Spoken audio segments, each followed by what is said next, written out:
이 집에서 제일 어린아이가 원훈이네. 我自己吗？아, 음, 접니까? 음, 是的,是你. 날라갔던 그 마음을 여기로 잡아와. 스님 손바닥 안으로 좀 잡아와봐. 어디로 날라갔어? 飞到哪里去了? 不知道， 모르겠습니다. 不知道? 모르겠어? 就是就一直觉得自己好像，比如说在那里看书，看着看着，然后就觉得就不知道到哪，就好像没有入心一样，就是看书 음, 也그냥 이제 不怎么思想 천천히 集中。 읽는데, 읽다 보니 이게 그냥 이게 눈만 이제 읽는 것 같고, 이 마음은 어디로 날아갔나.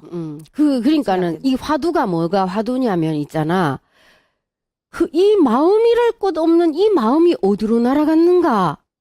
그거를 관해봐요. 그때는 경전을 볼 일이 아니야. 경전을 딱 놓고, 마음이랄 것도 없는 이 마음이 어디로 날아갔을까? 이걸 한번 궁금해봐. 궁금하지 않아? 어디로 날아갔는지? 경전 보는 게 지금 더 중요한 게 아니거든. 날아간 내 마음을 찾아와야지. 그때는 이제 앉아서 과연 이 마음이랄 것도 없는 이 마음을 과연 이게 어디로 날아갔는가? 이게 우리가 이 날아간 자체가 나쁜 거 절대로 아니야. 사람들은 번뇌가 일어나면 이거는 안 나쁘다. 또 아무 번뇌가 일어나지 않으면 좋다 이래 생각하거든. 수행자는 이 번뇌를 보리로 승화시킬 수 있는 게 바로 수행자라. 그러면 번뇌가 이제 한 생각이 일어났어. 내가 이제 경전을 보거나 아니면 수업을 듣는데 그거에 이 집중이 안 되고 한 생각이 일어났다 이 말이야. 번뇌가 일어났어. 그럼 번뇌가 일어났을 때에 이 번뇌가 일어났는 걸 내가 알아차렸나 알아차리지 못했느냐가 중요한 거야. 이 번뇌가 일어난 것을 내가 일어났구나 하고 알아차리지 못했을 때는 이 번뇌가 또 다른 번뇌를 만들어내고 또 다른 번뇌를 만들어내가지고 저 멀리까지 가서 있어서 내 마음이 날아가 있는 거야. 그런데 내가 지금 번뇌를 일으키고 있네 하고 알아차리는 순간 번뇌가 없어져 버려. 근데 사람들은 이 번뇌를 계속 눌러놓으려고만 해. 그러면 똑같은 번뇌가 계속 다시 일어나. 그럴 때는 어떻게 해야 되냐면 내가 자각을 하는 순간 번뇌가 없어졌지만 이 번뇌가 왜 올라왔을까 하고 그 올라온 번뇌의 근원이 어딘가 하고 한번 추궁을 해 들어가 봐. 이 번뇌가 왜 일어났지? 내가 이 생각을 왜 했지? 예. 이 생각이 어디서 내가 뭐 때문에 이 생각이 올라왔지? 그것을 끝까지 추궁해 들어가면 그래서 이 생각이 올라왔구나 할 수가 있어. 그럼 똑같은 번뇌가 그 다음엔 안 일어나. 그 번뇌가.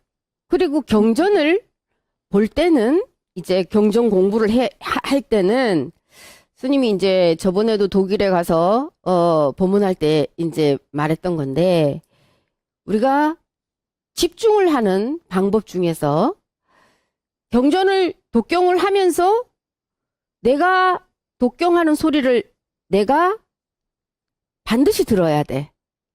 우리가 경청을 한다 이런 말을 쓰지 그치? 경이라는 것은 한문으로 기울일 경자를 쓰거든.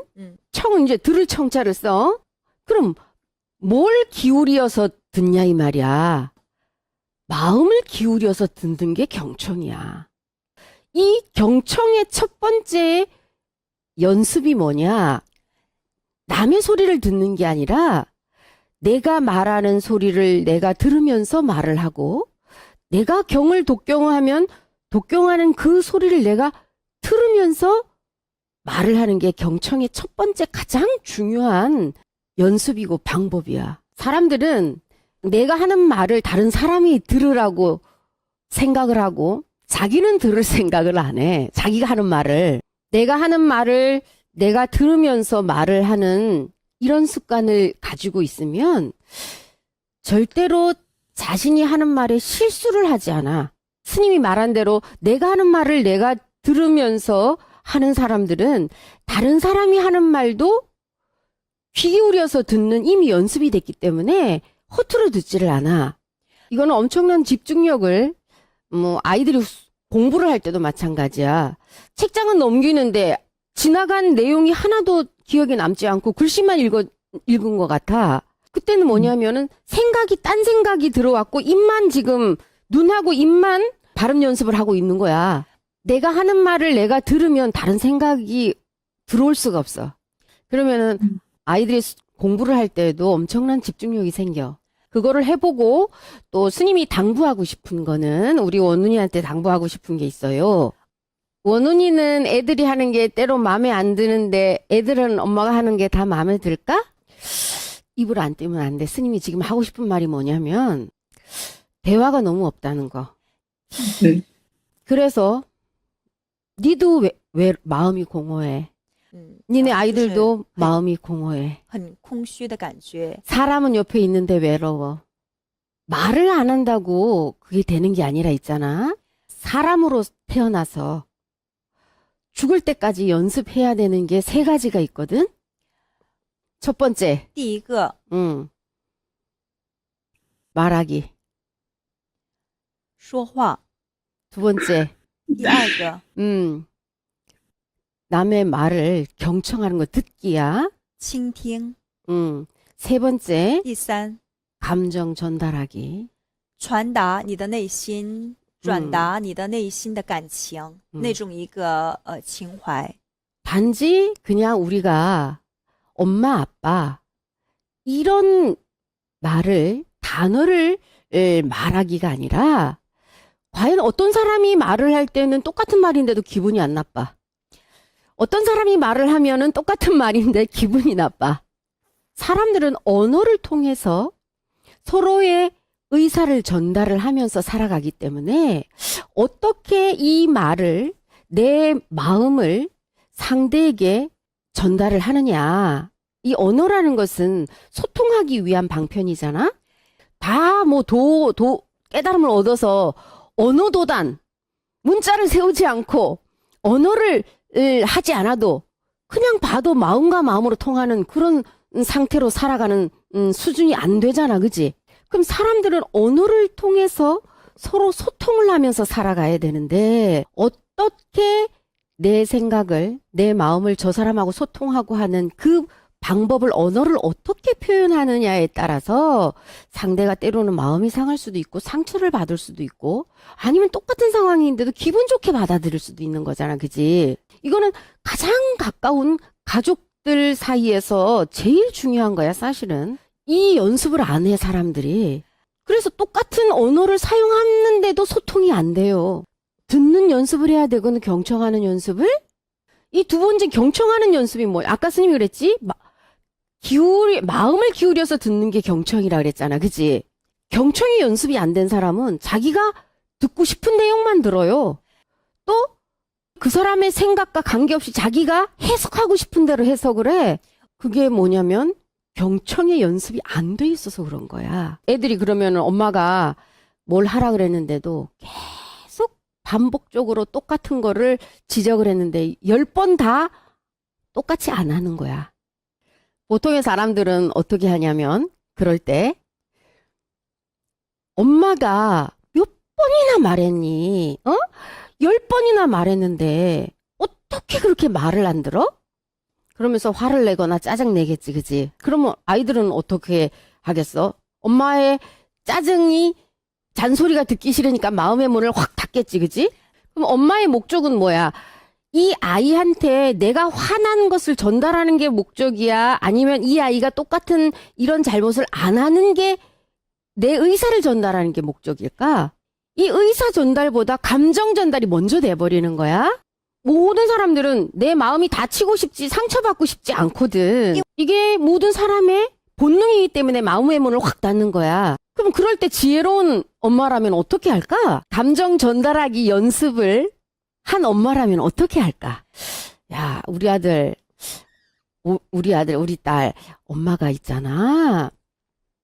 이런 행동을 엄마가, 이런 습관을 고쳐야 되겠다 생각을 했거든, 내가. 그랬는데, 이제 자기 자신의 단점을 먼저 얘기하는 거야. 응?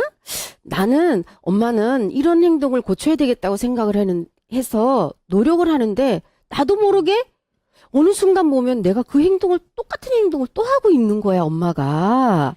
그래서, 야, 습관이라는 게, 이렇게 참 무섭구나.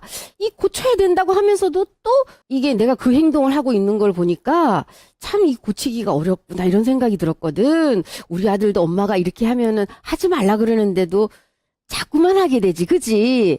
엄마는 이 많은 세월을 왔기 때문에 또 이 습관을 바꾸는 게 참 어려워. 근데 우리 아들은 엄마보다 아직 세월을 덜 살았으니까 아마 이 습관을 고치는 게 엄마보다는 더 빠를 것 같아. 우리 같이 한번 해보자. 그치? 엄마가 10번이나 말했는데 너도 노력해야 되겠다 하는데도 또 그렇게 되지. 그치? 그렇게 만약에 전달을 해준다면 엄마는 완벽한 사람이고 나는 잘못하는 사람이라는 생각이 드는 게 아니라 우리 엄마도 그렇구나. 우리가 동질감을 느끼는 거야. 그러니까 마음의 문을 안 닫는 거야. 그래, 엄마도 부족한 부분이 있구나. 그래, 우리 그럼 엄마가 같이 해보자 그러니까, 같이 노력을 해야 되겠다라는 생각이 드는 거겠지. 이 원훈이가 자라면서 엄마한테 꾸중을 들은 적이 있나, 없나? 그때에, 엄마가 한마디를 말하면 엄마는 10마디를 말했어. 그때에, 엄마가 더 말을 많이 하니까 차라리 내가 말문을 닫아야 되겠다. 이렇게 해서 말을 적게 하게 된 거잖아. 그치? 내가 어렸을 때는 엄마들이 잔소리하는 거 좋아하는 애들이 하나도 없어. 근데 엄마가 되니까 똑같이 엄마들이 했던 것처럼 이제 엄마의 관점으로 지시형으로 나가게 되지. 그치? 아이들하고 대화가 없는 거는 엄마의 관점으로 보니까 대화가 없어지는 거야. 14살의 딸하고 대화를 할 때는 14살의 원훈이로 돌아가 봐. 19살의 아들하고 대화를 하고 싶으면 19살 때의 원훈이로 돌아가서 대화를 해봐. 서로의 공감대가 형성이 돼야지 대화가 되는데 공감대가 형성되지 않는데 어떻게 대화가 되냐. 밥 먹어라. 일상적인 가장 기본적인 대화밖에는 할 수가 없어. 14살 때 나는 어땠을까? 19살 때 나는 어떤 생각을 하고 살았을까?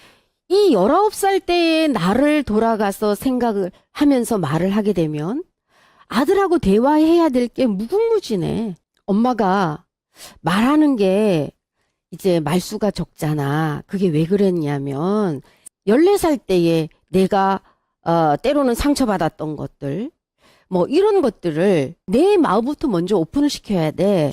그래서 엄마는 그때 외할머니가 엄마가 뭔가 얘기하면 할머니는 엄마 얘기를 들어주지 않고 할머니가 더 많은 얘기를 하니까 엄마는 더 이상 말하고 싶지 않았어. 그래서 그때부터 엄마는 말하는 거를 점점 줄이게 됐어. 나를 먼저 치유를 해야 돼. 그러면서 상처받았던 14살의 원훈이를 치유를 하면서 아이하고 대화를 해야 된다 이 말이야. 나이가 들어서 엄마가 돼 있는 거지. 내 내면에 상처받았던 그 영혼이 어른이 된 것은 아니야. 내가 상처받았던 그 어린아이의 원훈이를 끄집어내서 치료를 해주고 아이들하고 대화를 하면서 아이들이 내 친구라고 생각을 하면서 그 어린 시절의 원훈이의 상처받았던 마음을 터놓고 치료를 해가면서 아이들하고 서로 소통할 수 있는 그 길이 아이들도 마음의 문을 엄마한테 열고 우리 엄마가 이랬었구나. 그때 이런 마음을 들었었구나 우리 엄마는. 그러면서 서로 소통할 수 있는 이야기거리가 또 마음의 문이 서로가 서로에게 열리는 거야. 가족이라는 것은 있잖아. 같은 공간에서 사는 게 가족이 아니야. 서로 마음을 나눌 수 있는 게 가족이 돼야 되거든. 우리 아들은 어떤 생각을 하고 살아갈까? 정말 푸른 청춘을 이 사춘기를 우리 아들은 어떤 생각을 하면서 살아갈까? 나도 우리 엄마처럼 저 나이가 됐을 때는 정말 엄마처럼 그 친구 같은 엄마가 돼야 되겠다. 이런 엄마의 마음이 좀 헤아려야 되거든? 근데 사람들은, 이 보편적인 사람들은 가장 중요하고 마음을 나눠야 되는 가족들하고 마음을 나누는 게 아니야. 같은 공간에서 살면서 그냥 일상적인 대화, 밥 먹어라, 씻어라, 얼른 자라, 빨리 학교 가라, 뭐 이런 기본적인 얘기밖에 안 해. 그게 무슨 가족이야? 그지? 是不是？ 지금부터 마음속에 들어있는 오늘 하루 내가 어떤 마음을 가지고 하루를 보냈어. 그럼 아이들한테 애들이 자야 되는 그 시간에 5분만이라도 애들 옆에 함께 누워서 손을 잡고 엄마가 오늘 있잖아. 엄마 오늘 참 외로운 생각이 들었다? 이 바깥에 이 낙엽이 떨어지는 걸 보면서 참 외롭다라는 생각이 들었어. 마치 이 지구상에 나 혼자 덩그러니 서 있는 그런 마음이 들었어. 우리 아들도 그런 마음이 들었을 때가 있었어? 우리 아들은 그럴 때 어떻게 했어? 그러면은 자연스럽게 아들도 자기의 경험을 얘기를 하겠지? 내가 먼저 마음의 문을 열지 않고 있는데 아이들이 어떻게 내가 열지도 않고 또 아이들의 마음을 받아들일 준비가 되어 있지 않는데 어떻게 아이들이 다가와서 많은 대화를 자기들의 마음을 이야기해 줄 수 있겠냐 이 말이야. 남편하고도 마찬가지야. 나하고 같이 살고 있는 이 남자가 무슨 생각을 하고 사는지 나처럼 사람이 옆에 있는데도 외로워하고 있는 건 아니지. 없으면 없어서 외롭다 그러지만 그거를 있잖아. 대화를 할 때는 남이 잘못한 것을 아이들이 잘못한 것을 내가 얘기하고 싶을 때는 또 남편이 잘못된 것을 고치게 하고 싶을 때는 내가 잘못했던 것들을 먼저 경험했던 것들을 내가 잘못한 부분을 먼저 이야기를 해. 그러면은 상대가 거부감 없이 받아들이거든. 근데 내가 잘못한 거는 먼저 말 안 하고 상대방이 잘못한 걸 말하면 상대방은 어떻게 생각하냐면 당신은 완벽하고 나는 잘못된 사람이다. 이렇게 생각을 해서 서로 나를 지적한다라고 생각을 하기 때문에 듣고 싶지가 않아지는 거야. 그래서 사람으로서 있잖아. 살아간다는 게 참 소통을 하면서 살아간다는 게 이 언어를 가지고 소통을 하면서 살아간다는 게 참 어렵고 힘든 거야. 이게 스님이 산속에서는 있잖아. 스님이 산속에서는 사람들하고 얘기를 안 하잖아. 사람들을 만날 수가 없으니까. 만나는 사람이 없으니까 사람하고 대화할 일이 없어. 그냥 만나는 게 새들, 아니면은 다람쥐, 뭐 뱀, 뭐 이런 애들이야. 다람쥐나 뱀이나 새들은 스님이 말을 하면 다 알아들어요. 그리고 스님의 말을 오해하지 않아. 뱀이 무섭다 그러는데 뱀도 스님이 법문을 얘야. 처음에는 스님 보면 막 도망가. 그러면은 스님이 그래. 얘들아, 스님이 너희들 해칠 생각을 안 하는데 왜 너희들은 스님을 의심하고 있어? 스님은 너희들을 해칠 생각이 전혀 없는데 빨리 와서 스님이 법문해 줄 테니까 법문 들어봐. 이렇게 얘기를 해. 그 처음에는 그냥 도망가더니 나중에는 아이들이 스님이 오라 그러면은 뱀도 싹 와가지고 이제 동그랗게 자기 몸을 감싸고 머리를 탁 개고 너무나 숙연하게 법문을 잘 들어. 언어를 모르는 짐승들하고도 이렇게 소통이 잘 되는데 여기 세상에 밖에 나와서 스님이 제일 힘들었던 게 뭐냐? 사람과 사람하고 대화하는 게 제일 어렵구나. 언어가 소통되는데도 말이 안 통해요.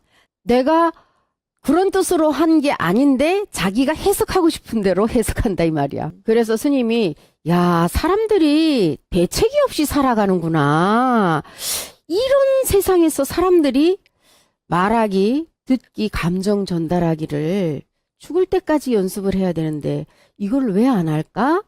이런 생각이 들었어. 그래서 이제 스님이 원훈이한테 당부하고 싶은 거는 원훈이가 이제 정말 참답고 고운 마음을 가지고 있어. 아주 여린 마음을 가지고 있어. 사실 온실 속에 아주 가냘픈 아름다운 꽃 같은 사람이야. 엄마는 집에서 태양 같은 존재거든? 정말 이 고운 마음이 아이들하고 소통이 잘 되고 정말 원훈이가 바라는 그런 밝은 마음을 가진 아이들로 자라게 하려면은 먼저 원훈이 마음속에 상처받았던 그 어린 시절의 마음이 먼저 치유가 돼야지. 그래서 스님이 아까 당부했던 것처럼 그 치유하는 방법이 아이들하고 대화를 한다는 거. 이게 14살에 나로 들어가고 7살에 원훈이로 돌아가서 대화를 해봐라 이 말이야. 回到4 한번 그렇게 해보고 또 해보고 난 다음에 원훈이가 어떻게 바뀌어졌는가를 스님한테 얘기해줘. 음. 응.